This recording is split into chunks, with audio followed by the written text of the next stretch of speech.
मी Pravin Hemchandra Khobragade, barrister Rajabhau Khobragade यांचा पुतण्या व Akhil Bharatiya Republican पक्षाचा राष्ट्रीय अध्यक्ष। आज माता रमाई सावित्रीबाई फुले आणि माता जिजाई यांच्यावर माता रमाई जयंती असल्यामुळे मला काही सांगायचं आहे। तर सर्व जनतेला असं मी सांगू इच्छितो की सावित्रीबाई फुले यांनी जे कार्य केलं ते फार महान असं कार्य आहे। कारण त्यांच्या कार्यामुळेच आज मुली ज्या आहेत त्या प्रगतीपथावर आहेत। आज आपण पाहू इच्छितो की सावित्रीबाई फुलेंनी आणि महात्मा फुलेजी यांनी जे कार्य सुरू केलं ते कार्य सुरू करत असताना त्यांना किती त्रास झाला, त्यांना किती अडचणीचा सामना करावा लागला। त्याचं कारण असं आहे की त्यांनी सर्वप्रथम शिक्षणाची सोय सुरू केली, जेणेकरून आजच्या मुली शिक्षणाकरता समोर येतील आणि प्रगतीपथावर जातील। तर त्याकरता त्यांनी फार मोठं असं समाजाच्या समोर पाऊल उचललं। पण त्यांना त्यावेळेस बाकी त्यांचा एवढा विरोध झाला, पण त्या विरोधाला न जुमानता त्यांनी समाजासाठी फार मोठं कार्य केलं। ते कार्य करत असताना सावित्रीबाई फुले यांच्यावर शेण फेकण्यात आली, दगड फेकण्यात आले, म्हणजे अशा अनेक प्रकारच्या त्यांना वेदना लोकांनी दिल्या, त्यांना त्रास सहन करावा लागला।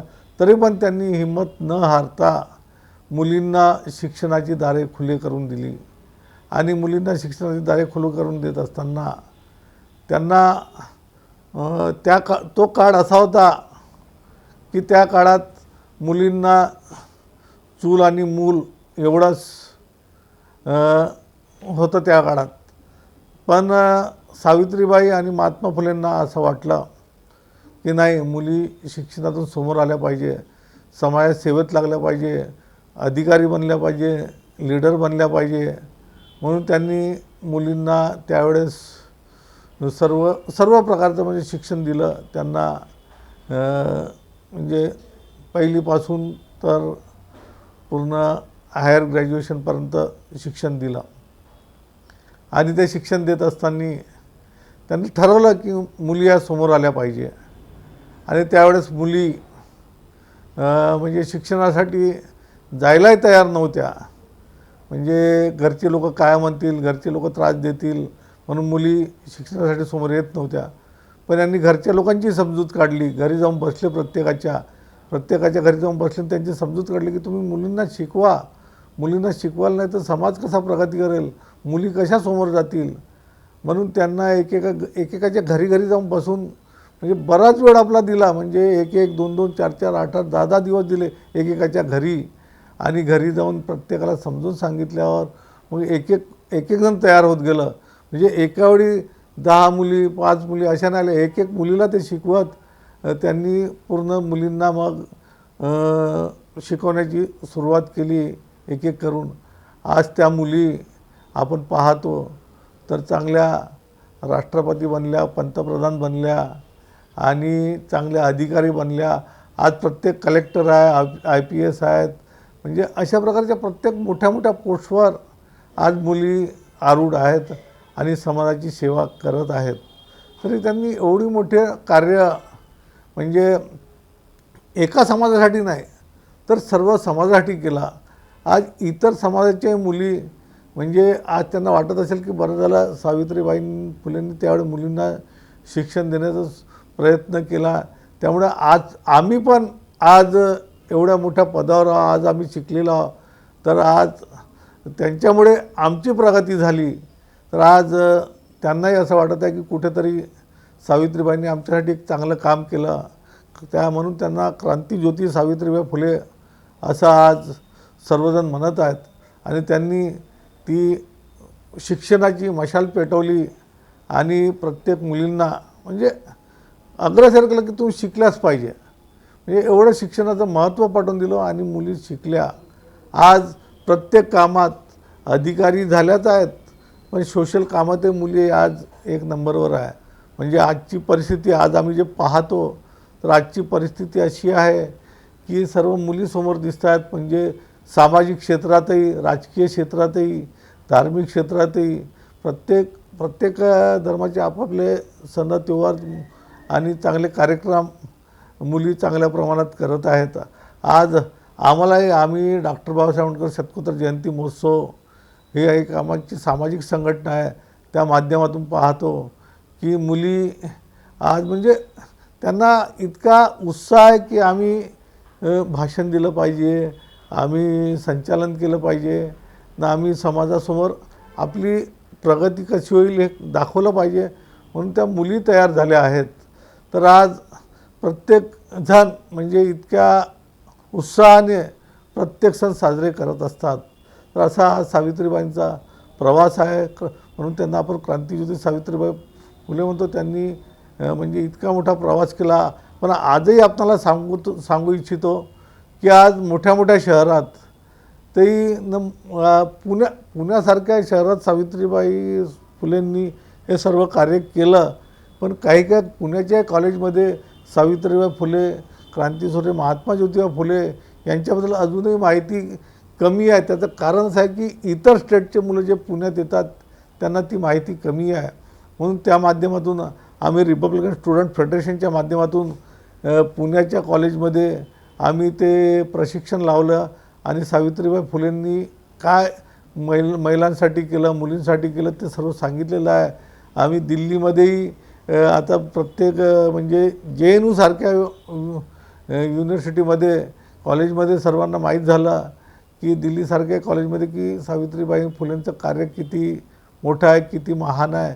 आज त्या म्हणजे त्यांच्या कार्याला पाहून मुली पण त्याचप्रमाणे कार्य करत आहे, जेणेकरून आपल्या हातूनही काही मुली तयार झाल्या पाहिजे.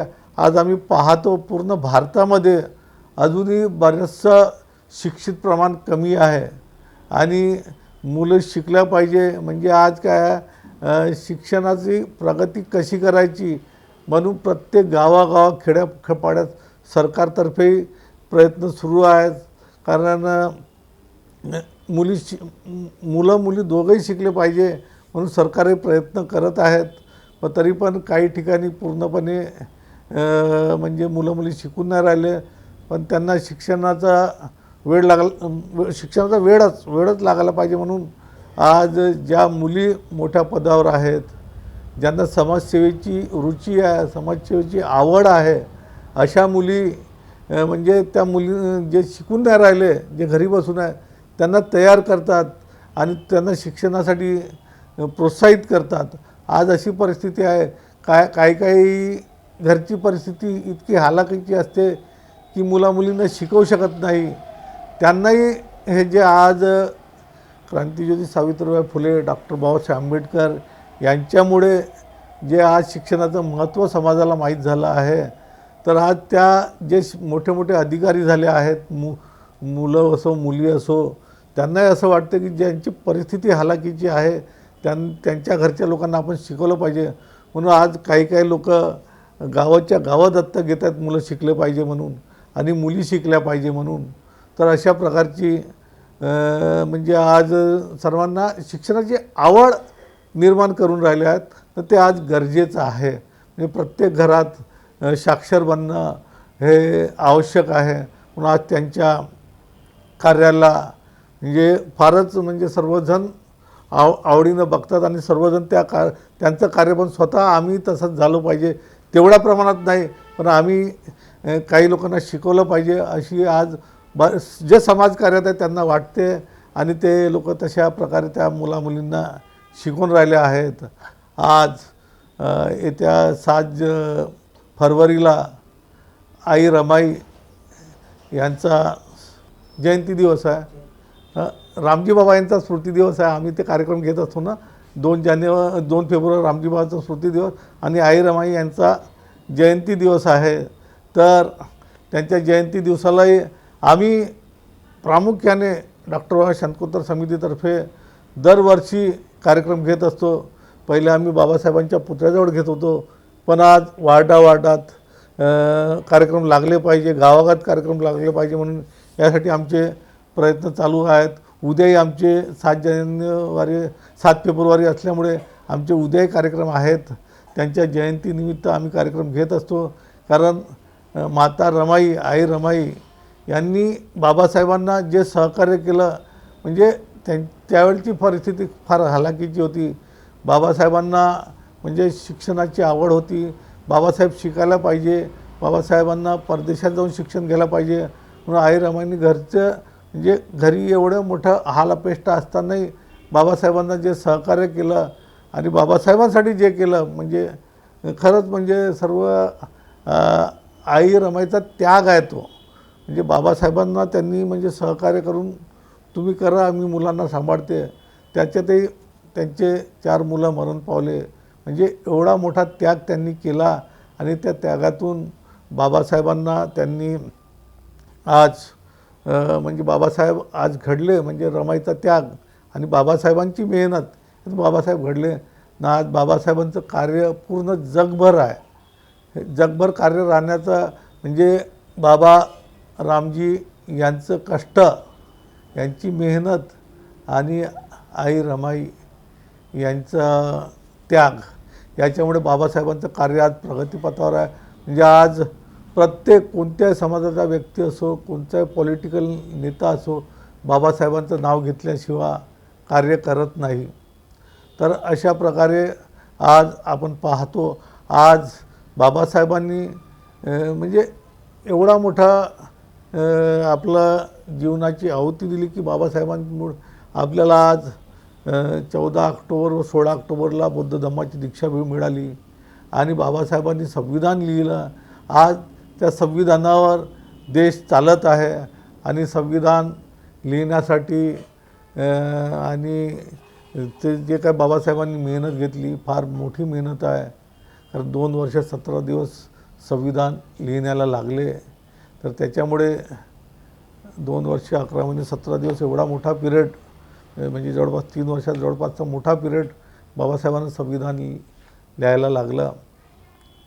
तर त्यामुळे आज सर्व देश संविधानावर चालत आहे.